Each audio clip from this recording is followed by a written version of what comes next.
Hello, and welcome to another edition of BNEWS In Depth. I'm your host, Rich Hosford.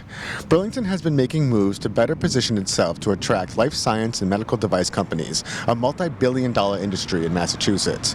Most recently, town meeting approved zoning changes for 3 clusters to high-rise industrial, a key component of getting biotech in town.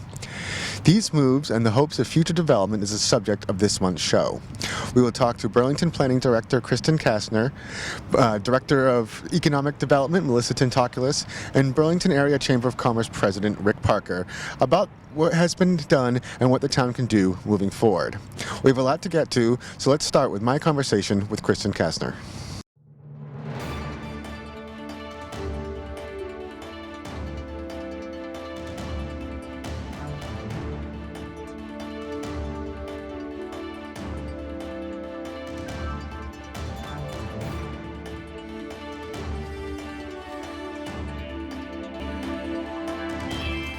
All right, I'm now joined by Burlington Planning Director Kristen Kastner, who's going to go through all the technical details of this push for biotech. Kristen, thanks for joining me today. Thank you for having me. So I just wanted to start kind of going back a couple years. What made it that biotech was what Burlington was decided to pursue? So going way back, about 2009, 2010, it was kind of the beginning phases of biotechnology as an emerging industry in Massachusetts. We kind of started talking about it. There was a lot of misinformation flying around. Time went by. We spent a lot of time working on getting Burlington more amenities and diversifying the commercial areas and mixed uses to really attract different new businesses, allowing different amenities and other things for those areas. Northwest Park was moving along quite a bit. And then, as we recognized that we were not getting attention from life sciences, and especially as life sciences started to boom back in 17 and 18. I mean, you're over a $10 billion industry, even more than, much more than that now, but it's, wait a minute. And then Millipore came to Burlington, which was very exciting, but Millipore came and we expected, just like when Sun landed, that the phones would ring like, we heard Millipore, it must be great. What can we do? How do we get into Burlington? And we saw a lot of startups coming out of MIT labs and, out of Kendall Square. And we weren't getting the call. So it was, okay, well, why not? A little bit was, I think, a bit of misinformation, but also most importantly, it was we weren't directly asking and saying that we're welcome to life science. And we felt that we really needed to look at our zoning bylaws, look at the messaging we're giving the outside community and the brokers and just folks looking to come to Burlington. So 2019, we started the huge effort to, and I think you probably have archived show on this, yeah. To redefine life science, look at what the actual impacts were, as we've talked a lot about, that lab buildings have a lot less traffic, trip generation, because you don't have a sea of cubicles, you have a lot of lab, and you have people working, but they have an office and then they work in the lab, so the space is utilized very differently. So therefore we looked at parking, we looked at floor area ratio to match what we needed to have to attract life science. And that really bore quite a bit of fruit in terms of interest. And then back in January of 2020, and I will say I've had 3 unanimous votes in my entire time in Burlington, almost 18 years. And that was one of them back in January of 19. So January of 19. So that was extremely encouraging in terms of the buy-in and the support for life science industries in Burlington. So we continued on. January 2020, we had 3 sites, 3 Vandegraff, 60 Blanchard, and 300 Summit. We have permitted with Gutierrez 300 Summit. They do not have a tenant yet, but there's a lot of interest in the building. And as I'm sure you've seen and talked about, Azure, which is a bunch of clean room labs, is moving into 60 Blanchard. They're under construction now. They hope to be open this summer. And there's already more demand than what they have for space in terms of businesses coming there. And what's so great about something like Azure is you want to have the startup company here, and you want to have, when they're 5 people to 25 people to 100 to 300 people here in Burlington, and really foster the whole experience and the whole life cycle of the industry here. So I think that was an important piece to, I think, the bigger puzzle. So that's been really great. We, as you know, we also have really strong medical device clusters that we've had for a long time, software security and software, as well as a really big growing sector in additive manufacturing, especially in metal 3D printing. Yeah, I was going to get to that. That's been exciting. So, and that's actually a historic cluster for us here since the 90s for 3D printing. So that's been exciting. But anyway, do you want me to get into the rezonings yet, or? Well, what's some of the steps that were taken? So you mentioned the unanimous vote, which I guess is the rezoning. But before that, there was also the goal of getting the platinum status by Mass Bio. What went into that, and what does that sort of say to companies that are looking to relocate somewhere or locate somewhere? Sure, that was a big push in the January 2019 text amendments. In terms of allowing a district to be life science by right. Life science does come with a bunch of other special permits, but just the life science piece alone by right, as well as the Board of Health bio safety regulations really shot us up to the platinum status, which was fantastic. And having those two things in place for the industry, one, show that the community has support for life science industry. Mass Bio recognized it as platinum, and the Board of Health know exactly what to do and how to deal with companies that come in and ask the right questions. Right. So that was a big push too. It was a big, what did I say to someone the other day? Mass Bio Platinum is like, Oprah saying something's, naming your book on their book club, I guess. I mean, it just really puts you in a different league, and it was really helpful to really get that attention. And so then we get into the rezoning. So we have the high-rise industrial zoning now, which the town meeting just passed 3 more sites. Just what does that mean for companies that are looking to come into town? So the high-rise industrial district is a complete misnomer, but we haven't renamed it yet. We actually, the planning board voted to submit a warrant article for September to rename it to something else. So. Any suggestions, send us an email, planning@burlington.org. But back in January of 2020, with the rezonings, we reformatted the high-rise industrial. High-rise industrial district was designed in 1977, put in the zoning bylaw, pretty much to build what you see as 700 district, 7 New England Executive Park. That tall building, large buffers. It wasn't what we were seeing in the build out of Burlington and what we wanted to see moving forward. We wanted to see more of campus style community places. So we lowered the height, we allowed for structured parking, we encouraged under building structured parking, added some green space requirements, and again, allowed for life science industries by right in the IH. So the IH has really become, the district in which we want to encourage advanced manufacturing, life science, and other type of industries. And not the only, but it's just, we took that as it didn't work, let's fix it to make it really work for what we're seeing and want to encourage moving forward. So the rezoning of these 3 sites was important, again, not high rise. The IH height is actually pretty much what the IG, which is the general industrial district, was.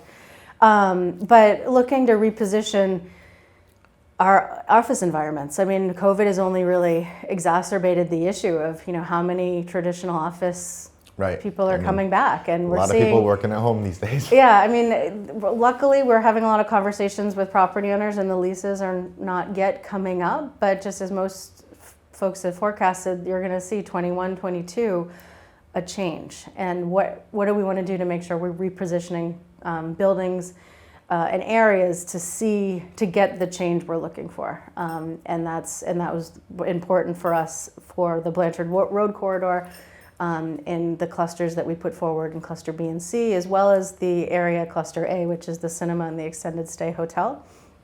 We felt, at least with Cluster A, that was those uses themselves, the buildings themselves, there's a next chapter to be written. It's a prime site in Burlington. We want to send the message that that site, is hopefully open for business. We want to see a life science type business. We don't want to see housing there. We want to see it move over to really, that's like a big fish site right there if it was able to be redeveloped. But the cinema's not going anywhere. They still have a lease through 2026, I believe. So nothing's happening on that site tomorrow. The other two, that did catch my ear when you said it at a town meeting. I was like, does she know something about AMC? No, I don't know anything. We're just Okay. repositioning it. The cinema and the extended stay are actually also allowed in the district, so they could stay there forever. But the messaging we want to get out there is, if they're going to change, we want to make sure we're repositioning them in the right way. The other sites were probably along Blanchard Road. There was twofold. It's one, we're seeing vacancies in those sites. If whether it's life science or life science adjacent kind of business and office environments that support life science, want to get the message out there. And then also the Blanchard Wheeler Road corridor needs a lot of work. There's a lot of issues in terms of mobility and sidewalks and bike paths and flooding issues and icing, and it's the pathway to Northeastern, which is also a great partner for us and our commercial partner, an educational partner, a talent generator, that we want to really not just have the connection in talent and people, but physically make those connections right between Mary Cummings Park that is now managed by the trustees, which is another huge asset that I think we could do a lot more in providing connections to our commercial environments. Yeah, you were talking at town meeting about the possibility of getting like infrastructure improvements and maybe bike path updates and some sidewalks and other sort of things like that. Does that come as part of like when a company looks to come in, they as part of their agreement they help fund it, or is it also state grants you mentioned, I think? So talk about like some of the opportunities that residents would benefit from.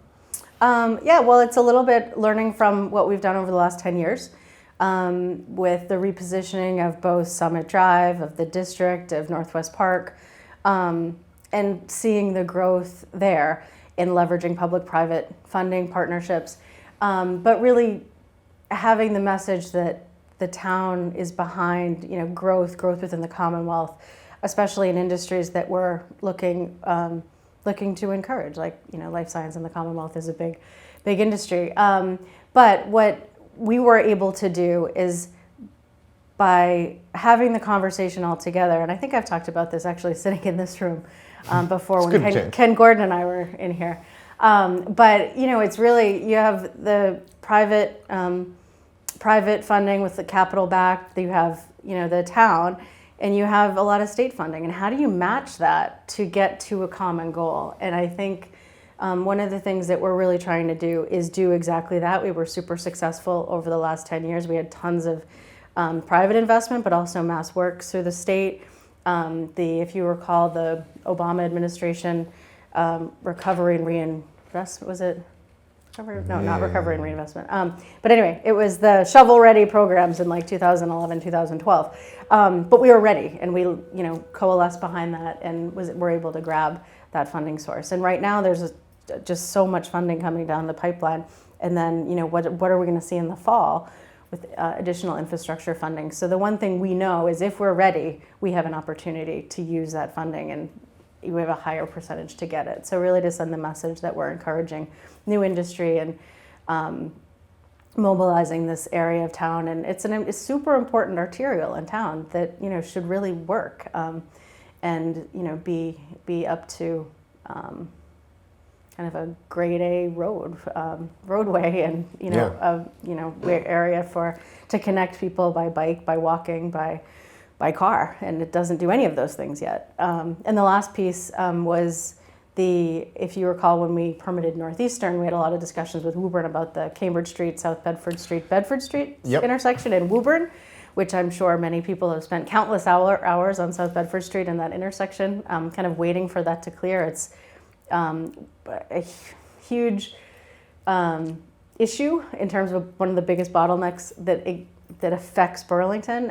We're moving that forward with the Metropolitan Planning Organization, that is the entity that moves all federal transportation fundings through Massachusetts. So that's great. The Board of Selectmen's meeting last night with accepting a conservation restriction helps us with that. Actually, I know it's a little bit sidebar, but some of the issues is we need to build some infrastructure on what is Mary Cummings parkland, but we need to trade it for preserved land. So very small areas, but that's also kind of a hurdle we have to get over. So, small steps to a much larger goal. And I think, we've been at this for 3 or 4 years, and I hope that, these small steps along the way will achieve what we're looking for, especially coming out of COVID. I mean, everything's different, and everything's even, so much more evident that we need to diversify everything we do, but especially our spaces, and keep people in our buildings and full and productive. So right. Well, going back to that intersection real quick, as somebody who used to live right near downtown Woburn, I spent a lot of time sitting at that, trying to make that left-hand turn. It was always a pain. One of the things that you were talking about quite a bit with these sites, you keep calling them clusters. So what's sort of the thinking of, rather than just like, going after one site, but, multiple sites in the same area, what is it about sort of that, having different companies all in the same area that, appeals to these sort of life science companies? Well, I mean, we kind of take cues from what's working in terms of the dialogue in the industry and in the area in Massachusetts. Is, these industries, we hear they like to be clustered together, they like to be near talent, they like to be near amenities. So, a part of it is literally building clusters together, so property owners can work together to, whether it's a single company moving into separate buildings, or just, kind of a group of companies that really lend themselves to work together. As I said with, and I know it's not life science, but with Desktop Metal, we're seeing when Desktop Metal landed here, just like Sun Microsystems, you saw, okay, they're here. Companies don't want to be across town. They want to be near Desktop Metal. And it's, they're using their printer to try to do all this other stuff. But it's, they're still in Burlington, but they want to be, Northwest Park is really seeing a lot of interest because they really want to be really close to Desktop Metal. So, we want to try to make sure that we're looking at areas big enough to expand interest in if this company's here, then some growth there within that area. But also it's, we looked at areas that kind of had a campus feel to them in terms of the two on Wheeler Blanchard. Cluster A with the cinema and the hotel, they are next to each other. That site itself, with those combined sites, it's just a really good size footprint to, if a big company's in the market to. Right, another Millerport type. To combine areas, at least with common zoning. Right. And I guess, last thing, I noticed that all of them have pretty good access to the highway, sort of leaning on Burlington's location as a strength. Anything to say or just? Well, I mean, the crossroads of 128, 95, and Route 3 are, a key piece of the success story of Burlington. It's certainly not the only piece, but, location does definitely make a difference. But I think location and using that, as well as making sure that we're recognizing opportunities along the way every time we can to reach our goals is important. And I guess last thing would just be, you just had these 3 sites get passed by town meeting. Any sense of what the next steps are for your department? Well, I mean, we're certainly going after the funding we talked about for infrastructure improvement studies, planning, feasibility, as well as actual capital funds for that corridor, linking people together down there. But as you'll probably discuss with Melissa Tintocolis, our economic development director, there's a lot of energy around the future of the Burlington Mall and that corridor, Burlington Mall corridor, and Middlesex Turnpike in terms of really what's next. I mean, we had the 50th anniversary of the Burlington Mall in 2018, and we really haven't celebrated it yet because we've been in this. So, I think it's going to continue to be a strong retail presence, but what's next? And it's not just the mall; it's that area that we call that mall area. And how do we really technically build bridges across Middlesex Turnpike? How do we, but also how do we, connect really strong strengths of users like Leahy Clinic and software technology and life science? I mean, they all need each other, and they're all going to need each other even more, and we have them all here, and how can we best string that story together so we can capitalize on really making it happen and really getting everything that we're looking for here in town, as well as the town center and continuing a lot of our efforts down there. Yeah, a whole other topic for a different for a different day, different show. Lots of things to do. I know. Well, I know you're one of the busier people in town, and I appreciate you taking some time to come and explain all this to us. Thank you. Well, thank you for having me always. All right, and best of luck with everything now that we're reopening, and hopefully things get back on track. Thank you very much. Well, I will say that BCAT has been amazing in terms of how you have allowed us to communicate with the public in the way that you've been helping us get through COVID and virtual meetings, and really it's been super important, and we really appreciate it. Well, thank you. We've got a whole team here that works really hard. So. Takes a village. Yeah, absolutely. All right. Well, thank you very much. I'll talk to you soon.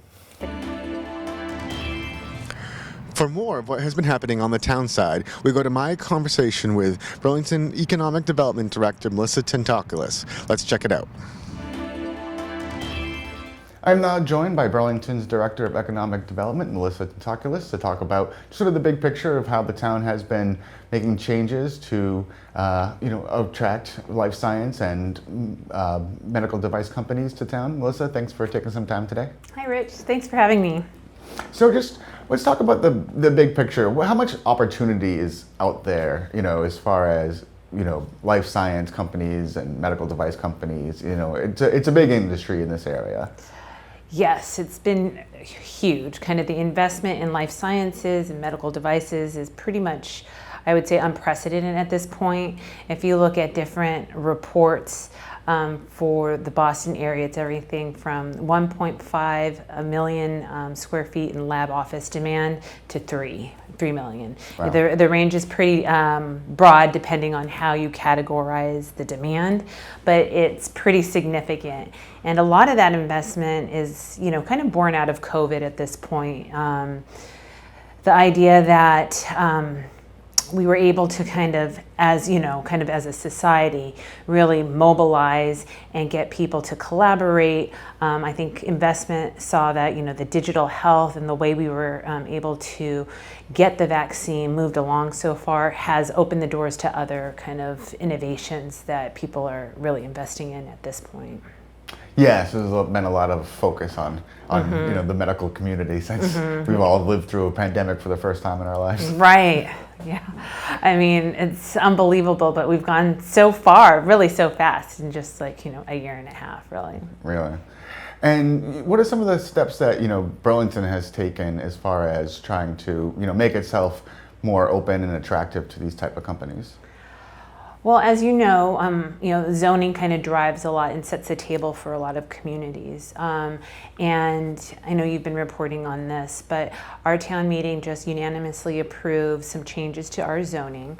Our planning staff kind of coordinated with the planning board to identify about 3 clusters. And these areas kind of went from just mostly office use allowances to now allowing office as well as life science uses. And for us, for kind of Burlington, that puts us in a better position to kind of the outward world, really, to say, hey, we are ready. We understand market preferences have changed a bit, and we are adapting to that, and we are changing our rules and kind of setting the table for that environment to kind of grow here as well. Right. And from your office, I mean, what kind of outreach or communications do you have with these type of companies to try to, let them know that Burlington is ready and waiting? Yeah, well, I mean, it's a team effort. So Obviously, setting the stage through some zoning is a piece of that. But what makes a cluster is, infrastructure, getting the word out to not only the companies, but the brokers who are out there courting the different companies. And so we've developed a website. It's not live yet, but it's really focused on our industries. It highlights the things that we've done over the last 3 to 5 years now, training staff, getting kind of our designation with Mass Bio, which is the platinum status. Right. Creating these development sites, and then also highlighting the fact that we have Northeastern has been really important for us. I think because Northeastern has evolved over time, not that many people are aware of what has happened there. So what they do now is cultivate their own. They've called it an innovation campus, but they're really kind of nurturing these startups, and a lot of them are life science startups. And so as they grow, we hope to court them and have them grow in Burlington. So we've been working closely with Northeastern. We've been also working on that big piece. I said infrastructure is key. So we're working with the state, and we have a grant that from last year that you might know about that we were awarded. But this year we're submitting for the phase 2 of that grant. So again, working with the state to say, hey, here's our big picture, and that we want to kind of grow our life science. And these are the pieces that we need, and we're sharing that with the state as well. Nice. And now you mentioned the term cluster, and it seems to be like one of the driving forces behind this. It's like these companies like to be with each other, almost like kind of what we see up at Northwest Park with the 3D printing. Oh, definitely. I mean, it's almost like the nature of human beings in a lot of ways. You kind of hang out with your buddies, and that's how I think of it a little bit. And what makes it fun to hang out with your buddies? Amenities is has always been one of the location benefits for Burlington. We just in that we have the restaurants, we have the retail. We have access off the highway, so that makes it kind of interesting to be here. And then when you're able to create a pod or a little hub with other neighbors that are like you, that's beneficial for the companies, because sometimes they are kind of looking for talent from these other companies. So It's a competitive on that piece.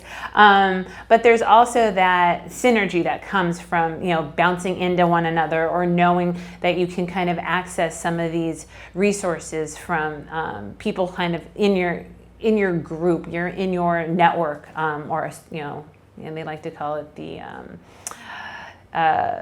what is it? The spacing now.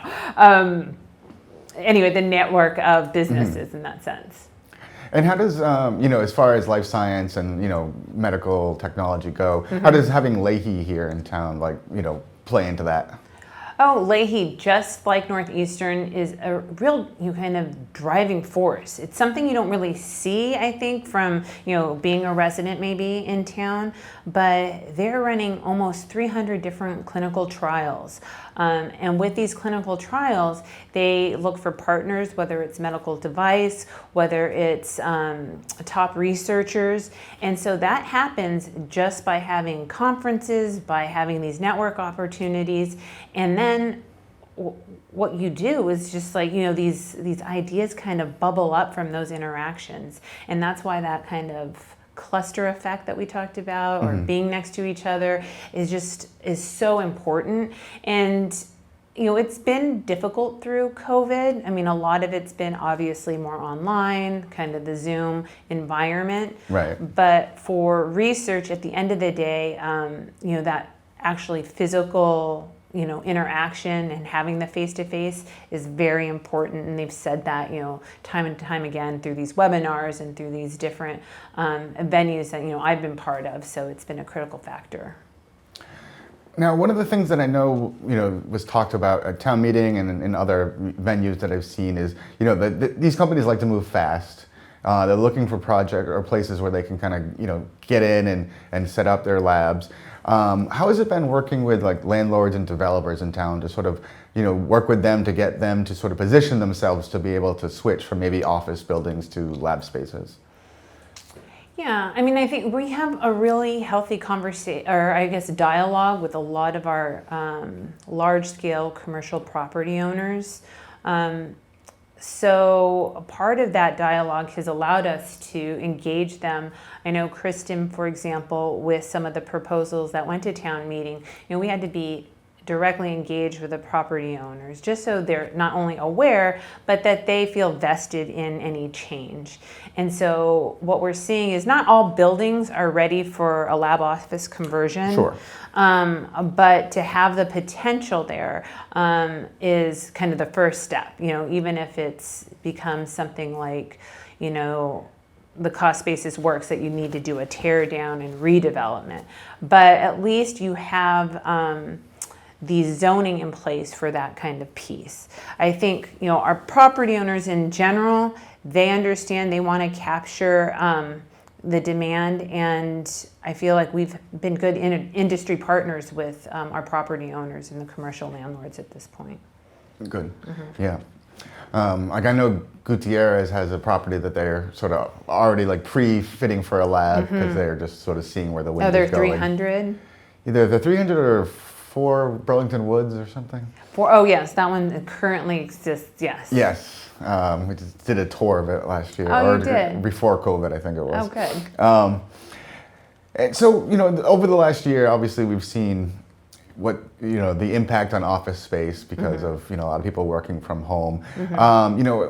Talk about, the push for, biotech, lab space, where people will actually be in town and how that will sort of help, businesses here, like the smaller businesses here in Burlington. Yeah, I mean, obviously, our environment, a lot of the commercial sector corridors in Burlington's built on kind of a daytime population assumption, right? The retail is based on kind of an office population. So when that piece kind of took a nosedive in terms of the number of folks coming into town, and that went down over the last year, obviously it had the ripple effect. And, retail and hospitality, restaurants included in that, were significantly impacted. So as we look to other uses and talk to our property owners, we do want to be ready to kind of be able to fill these buildings with humans, in that they generate that energy, not only just kind of the disposable income to go out and have food, but that create a sense of place. And that's kind of what's really important, I think, for the long-term viability of our I would say our villages in Burlington, whether it's 3rd Ave or the district, the mall, as it kind of starts to reimagine itself too. Right. Yeah, a lot of changes going on over there. Just a couple last things. One, so we just, like you said, town meeting voted for some zoning changes for different clusters. We got the Mass Bio Platinum status. A lot of things have been happening. What are some of the things that might be in the works that people should be kind of looking for? Well, we have been working with the Massachusetts Office of Business Development, and we've been working with a company that is looking to move out of Connecticut. Yeah, so we're where really I was going next. So we're excited about that. But you had asked about what are you doing? Part of what the office is doing, my office I'm doing, is making sure we have that line of communication with the state, because at one level, if a company's coming to our state in Massachusetts, they don't have a particular, like the state just, wants them to come to Massachusetts. Right. So as long as we have that connection, then we can help them say, here's a great option in Burlington. And that's what I'm able to do. So. Right, and with some big success recently, as you just mentioned. So as you mentioned at the Selectmen's meeting on Monday, we have a medical device company coming to town with quite a big footprint. I want to talk about how that came about? Yeah, no, thanks for asking. That one is kind of the one I was hinting at. I was excited about this one because it goes along with our kind of economic development strategy and trying to enhance the life science cluster. And Butterfly Incorporated is a medical device. What they do is actually really fascinating. Mm-hmm. They have a handheld ultrasound device that's much more inexpensive and much more user-friendly so that a doctor or nurse can use it. And I think their goal would eventually be so that individuals can use it at home and upload images. So I think that's their longer-term strategy. But it's in their effort to grow, they needed space, and they were looking in particular for an area that was walkable, that had amenities for their employees. So they had several different options in Massachusetts. We worked with them and explored different incentive programs, showed them some resources for the state, and they signed their lease on Friday. So I was able to make that announcement on Monday. We were so excited about that. But that brings immediately 200 jobs with based on what we've talked to them about, with their goal of growing to 500 jobs shortly, like within, a year's time. So it'll be pretty intense. And I think there's going to be, what we'd like to do is kind of capture kind of the extra pieces of a move like that, whether it's people looking for homes, kind of sharing kind of all the benefits that we have in Burlington, so that, we're putting together a little welcome package for them and, see how that goes. This will be our first one since COVID. Right, Mm-hmm. But I mean, an additional 200 and then possible 500 jobs in town, and mm-hmm. people that will actually be working in here and eating at restaurants and all that stuff. So, well, congratulations on helping facilitate that. And I think with that good news, we'll wrap up for this time. But I really appreciate you taking some time and coming in and talking with us. Thanks, Rich. Appreciate it. All right, thank you. We go now to Burlington Area Chamber of Commerce President Rick Parker for a look at these moves from a business perspective. And I am now joined by Burlington Area Chamber of Commerce President Rick Parker, who's going to talk about just how these push for life science sort of helps business in general here in Burlington. Rick, thanks for taking some time. Thanks for having me, Rich. So I want to get your thoughts, over the last few years, how this push to bring in more biotech and, life science companies and medical device companies has, kind of played out in Burlington. Yeah, I think, we had discussions for several years now that we were really heavy into the tech sector, software specifically. And we look at, Burlington, the business community, small businesses all depend on that daytime population. And in fact, the local receipts from restaurants and hotels provide a significant amount of money for our town. So we looked at it and said, what is the next thing that we have to be ready to get into so that we can keep, people in the buildings, keep that daytime population here, keep that buying power here. And as you well know, life sciences has been exploding. Massachusetts leads the world in life science companies and innovation. And so we needed to make sure that we could be a part of that. Right, and from your perspective, working from the Chamber's view, what are some of the things that you think that Burlington has done right in regards to positioning itself to attract those type of companies? Well, first and foremost, I'd say the addition of an economic development position in the town has been critical. Most of the other cities and towns that are looking to attract these life science companies have a staff of people that are welcoming them at the door. But obviously zoning was really critical. It's hard for some people to understand that the speed to market in life sciences is so small. People really have to design, research, design, formulate, and get to the market in the shortest periods of time.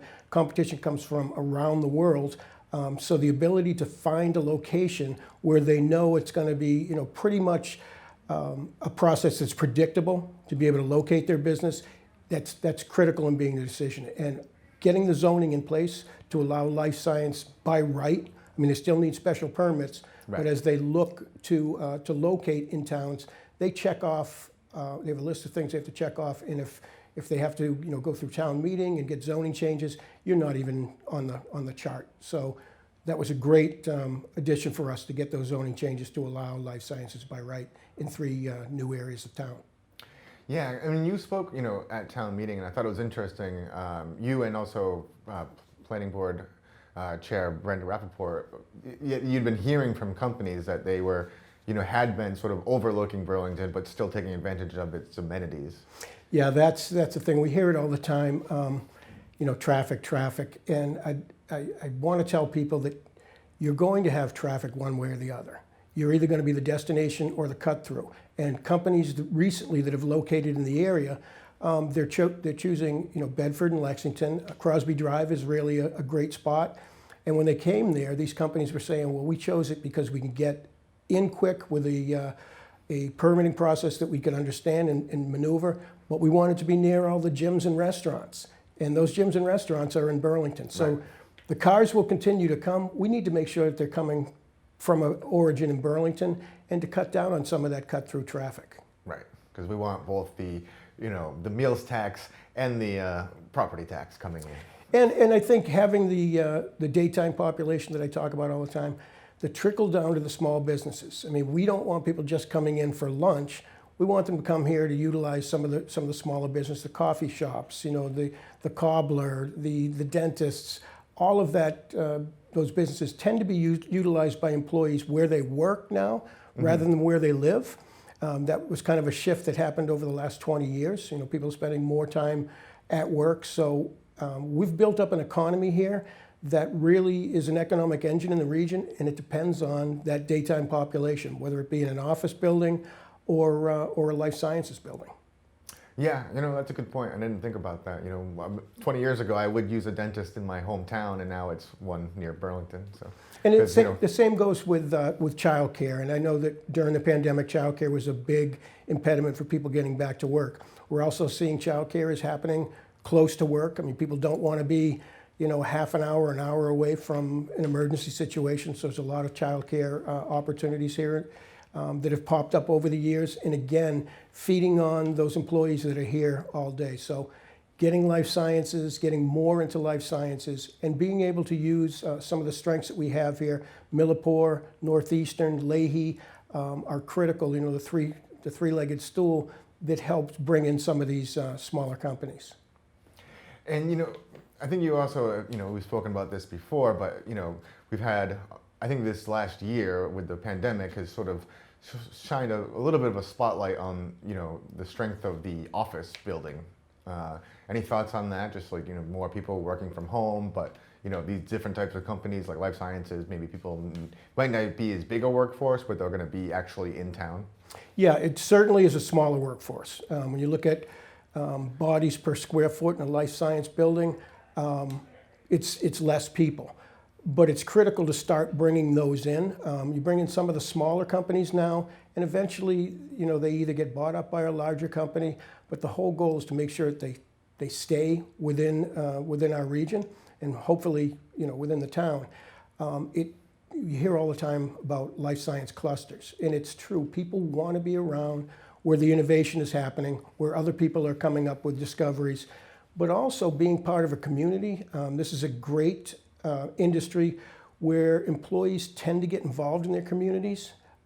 If you think about who these life science companies are, these are ones that are focusing primarily on a patient, on people, on people's needs. And there may be some financial people involved, but those aren't the ones that are working here. Right. So they get involved in the community. They want open spaces, and they help us to make some of those last leg connections, hopefully, to interconnect the town in a way that we've been looking to do for many years. Right. And as we bring in more, get these clusters going, what other sort of impacts does that have for the town? I know there's grant money that comes with being able to show that we're sort of ready to have these projects, because obviously the state wants these type of businesses to move in. Yeah, there's a lot of people who are in venture capitalists that try to fund some of these companies and the programs that they're working on. And I think we see that the companies themselves, as they locate here, they get embedded in the community, and they continue to attract other companies. From the layman's perspective, they think, oh, we're going to put up the open sign and they'll come here. People know the communities they want to be in, and the big advantage that Burlington has over a lot of these other areas is the amenities that we have in a very small area. The retail, restaurants, hospitality, hotels, these are the things that attract companies, from outside the country, but they want to be in the Boston area. And now, Boston and Cambridge is pretty tapped out as far as space goes. People are making that move to the suburbs. People who've worked in Cambridge for a long period of time and maybe were working from home for a while, it's going to be tough to get them back, in that 3-hour-a-day commute. And for us being able to have these companies right here in Burlington, I mean, our dream is really to take somebody that worked at Cambridge at one point and that lives in Burlington and give them back 3 hours of their life every day, to be able to see their kids, soccer games, to be able to be home, those important times that they might have missed traveling back and forth. And when that happens, people get much more involved in the community and are very thankful for what they have. Yeah, I would not want to be driving into Boston every day. So some exciting news just, was announced last night at the Board of Selectmen's meeting, and I think this sort of speaks to, what we've been talking about. It's a medical device company, I think it's called Butterfly Incorporated, is going to be moving from Connecticut to the district. Initially, they're going to be bringing 250 employees with plans to expand to 500. Do you see this as another example of, how Burlington is sort of becoming successful in this sort of push for these type of companies? Absolutely, Rich. When we looked at these mixed-use plan development districts, that was the future of work. It is now mandated. The employees really are going to dictate where they're going to go, where they're going to work, whether they're going to work from home or show up. That collaborative effort that people have lost in working from home, we're starting to see the companies really are missing some of that innovation that they had before. So getting more people back in the office, certainly when the coast is clear and everything is safe, is going to be critical for innovation and also to build that team spirit. So that was a huge win. And it really falls back to the ability to have everything in one place. Not only the amenities, but also like-minded companies. And people talk amongst themselves and, hey, I'm working for this company in Burlington. The next thing you know, the person is applying for a job and maybe working in the same building. Right, so success begets success. Absolutely. And I guess probably the last thing, any other steps that you would like to see either the town government take or other businesses in town make, to kind of keep this ball rolling?